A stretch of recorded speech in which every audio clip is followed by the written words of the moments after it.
겸손한 여이기도 화살기도.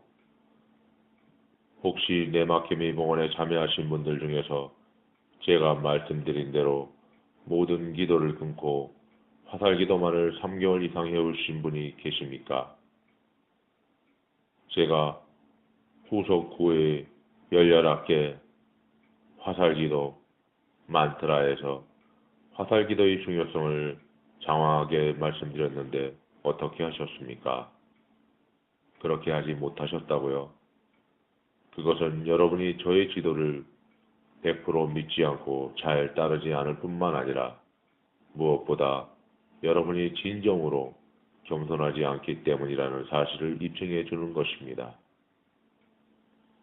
내맡김의 영성에 있어서 가장 중요한 것은 첫째가 겸손이요, 둘째가 겸손이요, 셋째가 겸손입니다.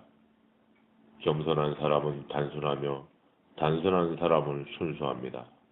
교만한 사람은 복잡하며 복잡한 사람은 불순합니다. 순수를 국어사전에서 찾아보면 전혀 다른 것의 섞임이 없음, 사사로운 욕심이나 못된 생각이 없음이라고 적혀 있습니다. 불순은 그와 반대를 말하는 것입니다. 예수님께서는 순수한 사람을 다른 말로 철부지 또는 어린이라고 표현하신 것입니다. 아버지, 하늘과 땅의 주님, 지혜롭다는 자들과 슬기롭다는 자들에게는 이것을 값주시고 철부지들에게는 드러내 보이시니 아버지께 감사드립니다. 그렇습니다, 아버지. 아버지의 선하신 뜻이 이렇게 이루어졌습니다. 내가 진실로 너희에게 말한다.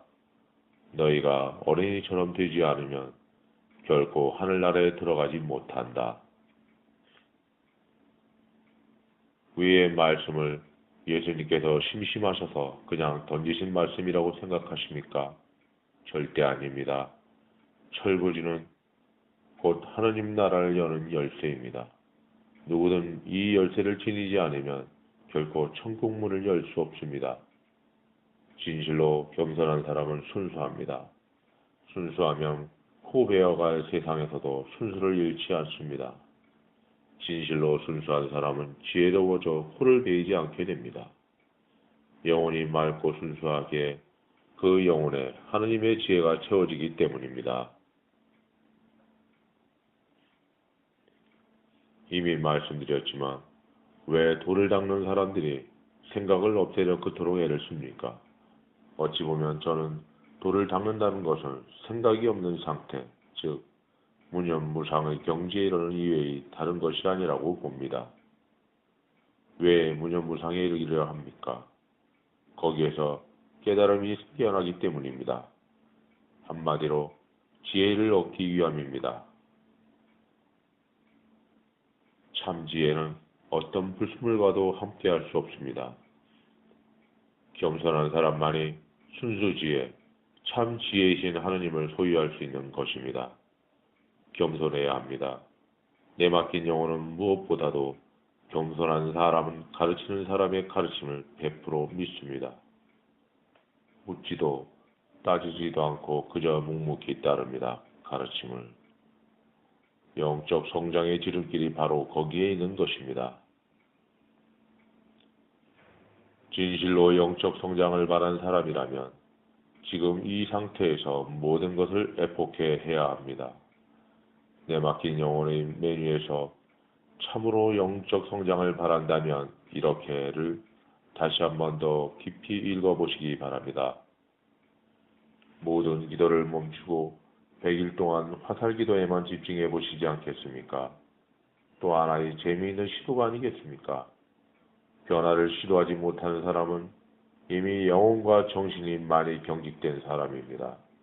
경직과 고정은 곧 죽음을 의미합니다. 모든 생명은 움직이고 변화하고 있습니다. 딱딱한 돌들도 내부에서 움직이고 있습니다. 자신이 변화를 두려워하거나 변화시키지 못하는 사람은 산송장에 불과합니다. 영육의 합일체인 우리의 몸이 점점 늙어 굳어가더라도 참 지혜를 찾는 우리의 영혼과 정신은 더욱 활발하게 변하고 움직여야 합니다. 변화만이 살 길입니다. 영원한 삶을 말입니다. 내 맡김에 봉헌을 하신 분이나 아니면 오히려 봉헌 전에 계신 하다사께서는 꼭 한번 시도해 보시기를 적극 권장합니다. 제가 이 지리산으로 들어와 주님께서는 저를 이 만트라 곧 화살기도로 저를 지금까지 이끌어 주셨습니다. 저는 미사회의 모든 기도, 묵주기도마저 끊고 무조건 화살기도에만 집중하였습니다. 누가 가르쳐 주었거나 책을 읽고 그렇게 시작한 것이 아니라 저를 이끌어 주시는 주인님께서 그렇게 섭리해 주셨던 것입니다. 그래서 저의 지리산 속의 생활의 시작은 화살기도가 제 생활의 시작이었던 것입니다. 아침에 일어나 눈을 뜨는 그 순간부터 화살기도가 시작되었습니다. 정말로 미련하게 됐습니다. 화장실에 앉아서도, 식사 준비 중에도, 설거지하면서도, 빨래를 하면서도, 운전을 하면서도, 등산을 하면서도, 걸을 때에도, 숯불 찜질방에 앉아서도 모든 시간을 그렇게 화살기도로 채웠던 것입니다. 나중에야 발견했지만 약 3개월 이상, 아마 100일 정도가 지나면서 화살기도의 내용이 달라지고 저의 건강과 처한 환경이 변하기 시작했던 것입니다. 저의 첫 화살기도가 주님 감사합니다였고 그 다음이 우주 만물을 창조하시고 다스리시는 전능하시고 그 다음이 사랑할 주인님, 제가 당신을 뜨겁게 사랑하게 하소서였습니다. 그 다음은 자유화살기도, 떠오르는 대로 짧은 성결구절 성가로 지금은 거의 성가가 저희 화살기도입니다. 어떤 일을 해도 주시는 성가가 제 머리와 마음을 떠나지 않습니다. 아침에 일어날 때 주시는 성가도 다 다릅니다. 저를 이끌어준 것은 어떤 사람도 어떤 책도 아니었고 바로 화살기도였습니다. 화살기도가 오히려 사람과 책을 이끌어 주었던 것입니다. 다시 한번 후속구 열렬하게 만트라 화살기도와 참으로 영적 성장을 바란다면 이렇게를 잘 읽어보시고 침묵으로 이끄는 말을 구입하여 읽어보시기 권유합니다. 블레이크는 지각, 그의 문만 깨끗하면 만사가 있는 그대로 무한으로 보인다라고 썼다. 만트라를 도구로 우리는 덧없는 온갖 사념들을 흘러보내고 영원의 절대자 하느님 안에서 쉬는 법을 배운다. 사도 바울은 로마서 제12장에서 이렇게 말한다. 그러므로 형제 여러분, 내가 하느님의 자비에 힘입어 여러분에게 공고합니다.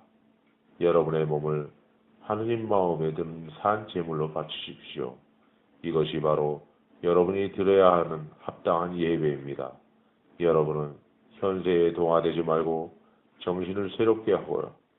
여러분 자신이 변화되게 하십시오. 그리하여 무엇이 하느님의 뜻인지, 무엇이 선하고 무엇이 하느님 마음에 들며 무엇이 완전한 것인지 분별할 수 있게 하십시오. 우리의 본성의 이러한 변모는 실제적이고 즉각적인 가능성으로 우리 앞에 있다. 이는 진정한 그리스도인의 체험이요 성령 안에서 새로남의 체험이다. 우리 안에 살아계신 하느님 성령의 힘을 깨달을 때 우리가 새로 태어나는 체험이다. 우리 안에 계시는 성령의 현존을 깨달음으로써 우리 안에서 자유로이 우리를 변모시키도록 하는 것이다. 만트라는 하느님 사랑이 그분께서 주신 성령을 통하여 우리 마음속에 흘러든다는 것을 체험하게 한다. 만트라는 우리를 그리스도교의 핵심적 체험으로 인도하는 가장 간단한 장치이다. 우리 안에 하느님 나라를 온전히 깨닫기까지 거쳐야 할 단계들이 물론 여러 있다. 그러나 우리가 거쳐야 할 단계의 마음 쓰느라 시간과 정력을 낭비하지 말아야 한다.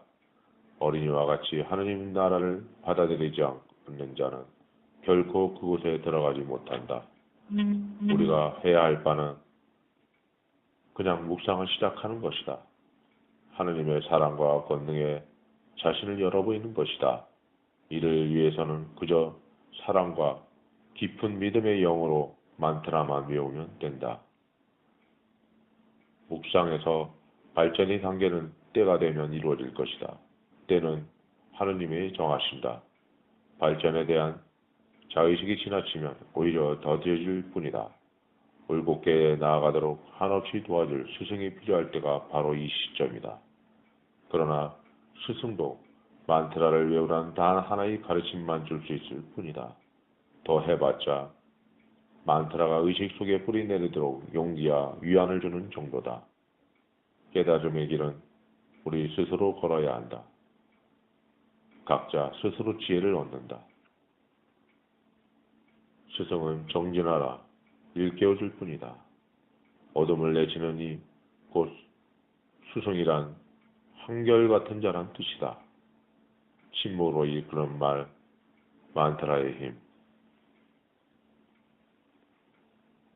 어젯밤 카페에 들어가기 위해 제 책상 곁으로 가던 중 제 책꽂이에 꽂혀있던 책, 침묵으로 이끄는 말이 제 눈에 들어왔고 그 책에 손이 가게 되었습니다. 책을 들어 제목을 읽어보니 제가 구입했던 책인지 아니면 누구로부터 선물을 받았던 책인지 도무지 기억이 나지 않습니다. 책장을 넘겨 차례를 읽어보니 만트라에 대한 내용이었던 것입니다. 주님께서 또 책을 골라주신 것입니다. 그렇게 믿으면 그렇게 이끌어주시고 반드시 그렇게 됩니다. 부분만을 읽어 골라 적어보았습니다. 추천 도서모르게 올려드릴 것입니다.